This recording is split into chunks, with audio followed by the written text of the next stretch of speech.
Okay, magandang araw mga kababayan. Ito nga at pag-usapan natin itong SONA ng ating Pangulong Bongbong Marcos. At meron ako nakuhang clip lang ng speech ni Pangulong Bongbong Marcos sa kanyang SONA.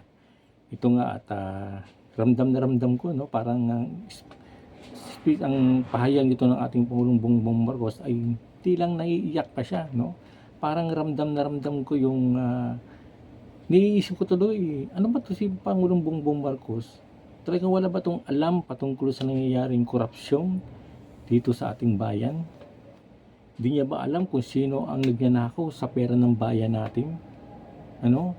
Lalo diyan sa may nangyaring patuloy na pag-ulan dito sa may Metro Manila ay nagkaroon ng matinding pagbaha sa lahat ng panig ng Metro Manila, talaga namang maraming nagalit at naghanap ng 5,500 flood control na ito'y binanggit ng ating Pangulong Bongbong Marcos nung nakalipas na kanyang SONA. At ito'y pinagyabang niya nga mga kababayan. At yun nga, nung nakarang linggo lamang ay talagang bumuhos yung napakalakas na ulan na ilang araw at bumaha nga sa maraming panig sa maraming lugar ng Metro Manila. Grabe. At ngayon nag-speech siya, sabi niya, maawa naman kayo, sa mga taong bayan na ngayon naghihirap, nakaranas ng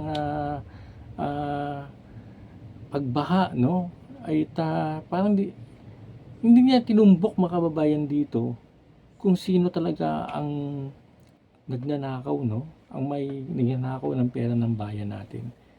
Ito nga, malapit lang sa kanya to. Alam niya to kung sino to Hindi niya dinirekta. Ikaw, tigilan mo ng pagnanakaw.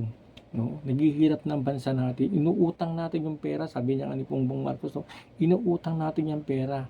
Tapos, papasanin niya ng mga anak natin. At magbabayad. Siyempre, babayaran yan Yung mga anak natin, babayaran yan, mga kababayan. Kaya, grabe, Parang naiiyak siya, tapos nagpalakpakan yung mga tao sa kanyang speech na yun, yung pahayag niya na yun, mga kababayan. Alam mo, nagpalakpakan, nagtayuan pa. Ang nagtayuan na yung mga kababayan, isa doon sa mga makaramihan doon, mga kababayan, ay sila ang mga salarin, sila ay mga nagnakaw, mga kababayan, ng pera ng bayan. Ayan, alam niya, maraming, di lang ako nagsasabi niyan, maraming Pilipino ang nagsasabi niyan, mga kababayan. Kaya ito, pakinggan natin yung pahayag ni Pangulong Bongbong Marcos dito sa kanyang SONA.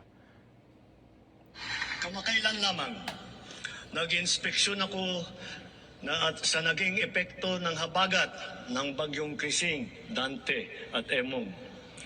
Kitang-kita ko na maraming proyekto para sa flood control ay palpak at gumuho.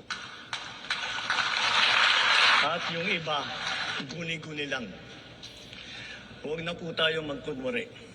Alam naman ng buong madla na nagkakaraket sa mga proyekto.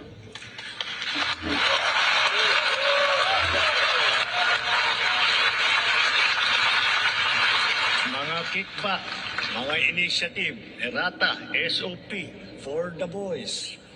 Kaya sa mga nakikipagsabwatan upang kunin ang pondo ng bayan at nakawin ang kinabukasan ng ating mga mamamayan, mahiya naman kayo sa inyong kapwa Pilipino.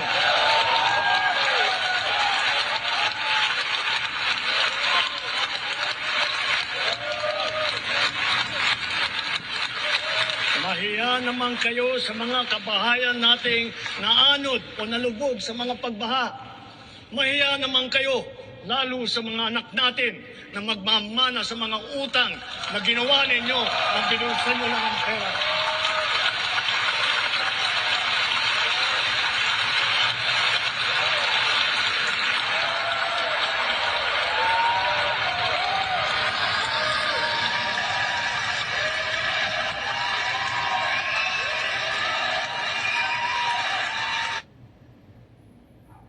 Ayan, mga kababayan, palakpakan. Yung nagpalakpakan na yung mga kababayan. Talagang kakapal ng mga mukha, Isip mo Yung pala kayo, karamihan doon, yun ang mga naglustay, no? Ng pera ng bayan natin. Grabe. Ramdam ko yung ano eh, yung huling salita ni Pangulong Bongbong Marcos, ano, na parang naiiyak siya eh. Kasi sabi niya, mahiya naman kayo, no? Sa ating mga kababayan, no? Nakakaranas ng ano, ng matinding pagbaha, no? Ba't di ba alam ni Pangulong Marcos, mga kababayan, kung sino ang magnanakaw? Hindi ba siya kasabwat doon? Or hindi niya ba alam na katabi niya lang, mga kababayan, yung kumukuha ng pondo ng bayan natin. Sabi nga, mga kababayan, ni Robert Tiangco nagsalita siya, di ba?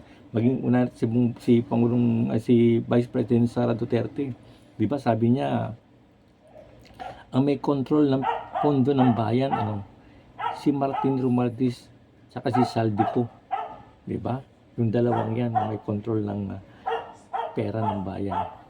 Sinabi rin yan, mga kababayan, nung pagtapos ng SONA, binanggit din niya ni Congressman Toby Tiangco, no, na talagang si Tamba yung talagang may control ng pera ng bayan. Sabi nga ni Toby Canto sa Tiangco, no, na hamon niya sa mga congressman, kapwa niya congressman, magpakitaan tayo ng text kung nagsisinungaling ako. Kasi may text pala, no, na kunyari, release na yung pera mo, pumunta ka dito sa lugar na to, o sa kwarto na to, kunin mo lang pera mo, yung budget mo, di ba? Sa mga pumerma diyan sa may sa may impeachment kay Bibi Sara.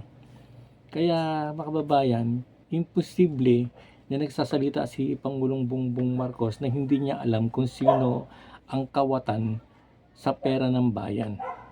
Di ba? Kasi sinabi siya nga, nagbanggit mismo na talaga yung pera ng bayan ay kinukurap. Alam niya ng maraming Pilipino. Binanggit niya sa kanyang SONA, di ba? Ibig sabihin, maraming Pilipino talaga na alam talaga.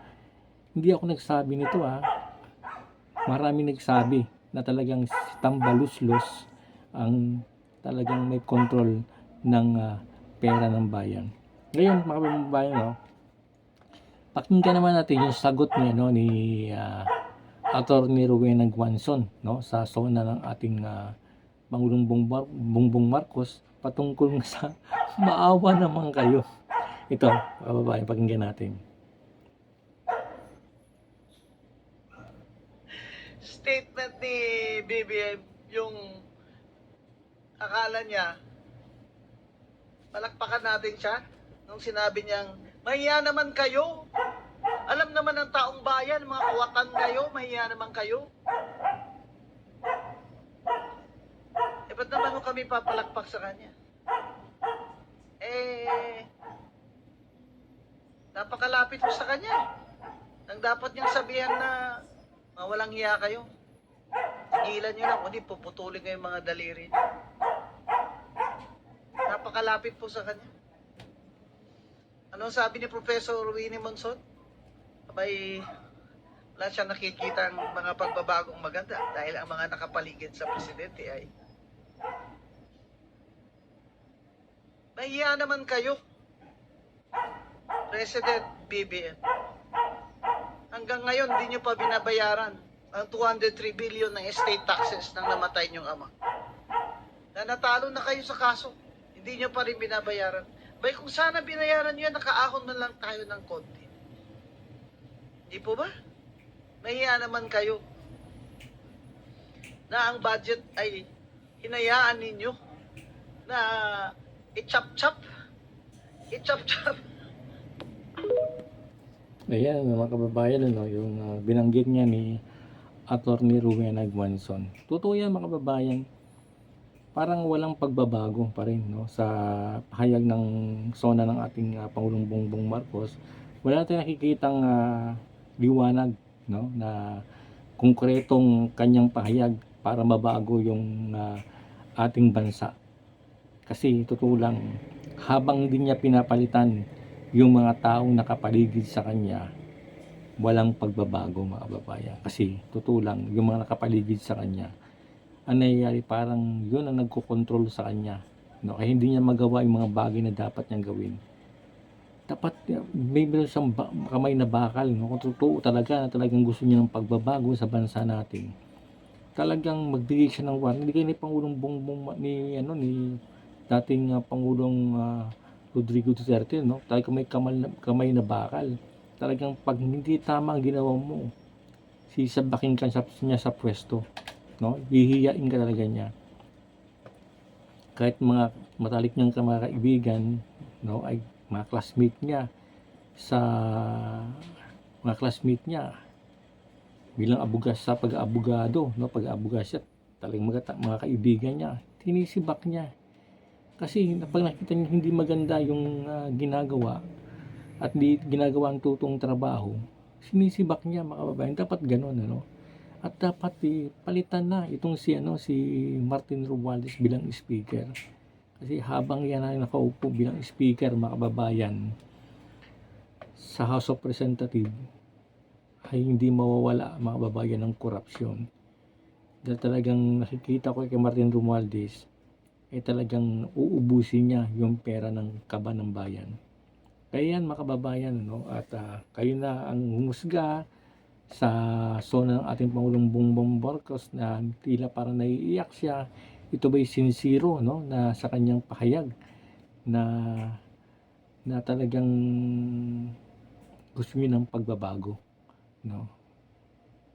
Dapat maganda sana kung tinumbok niya na yung pinsan niya na tumigil ka na, Martin.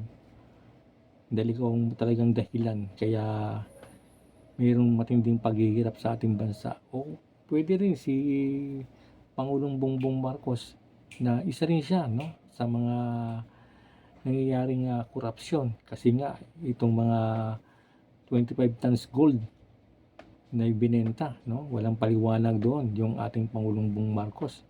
Yung Maharlika Fund, no, walang paliwanag din ang ating Pangulo diyan, mga kababayan. Maraming mga katanungan yung bawat Pilipino kung saan na napunta yung pera ng bayan.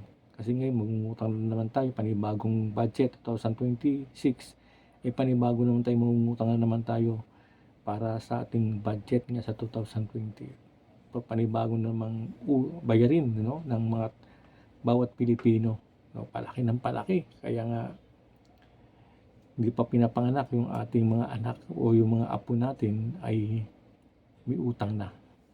Kaya mga babayan, ganito na lang ating usapin patungkol dito sa ating video.